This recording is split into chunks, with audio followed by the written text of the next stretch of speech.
In this video, you see a demonstration of making a pierogi dough in a food mixer. It is really quite easy to do.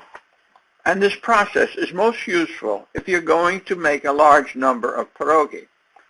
The dough being made in this video is a blanched pierogi dough, one that is made with butter and boiling hot water. It is an excellent dough that is recommended by the members of the Warsaw Slow Food Alliance. The recipe can be found through the link below. The process of making a pierogi dough with a food processor is generally the same regardless of what pierogi dough recipe you use.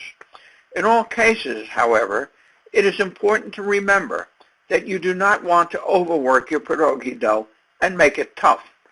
Note that as I work the dough, I use the pulse function and watch the dough develop very carefully. And I do not fully develop the dough. It is much too easy to make a mistake and toughen the dough by overworking it. A couple seconds too long in the mixer can ruin the pierogi that you serve.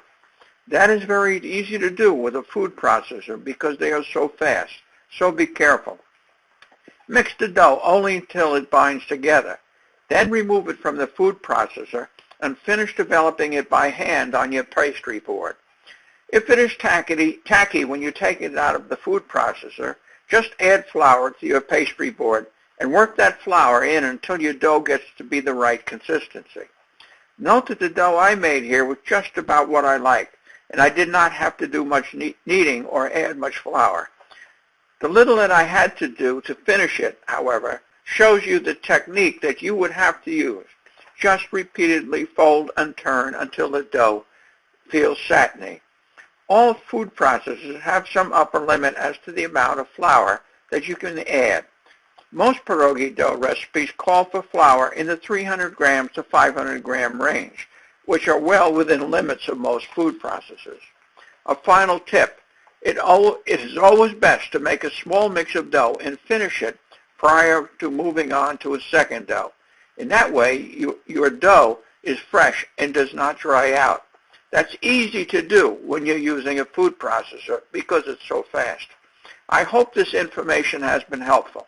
If you have any questions, please ask them using the comments box below. If you think this video has been helpful, I would appreciate it if you click on the thumbs up below. There is much more information about traditional Polish foods and pierogi in the link below and at the address above. Have a good day.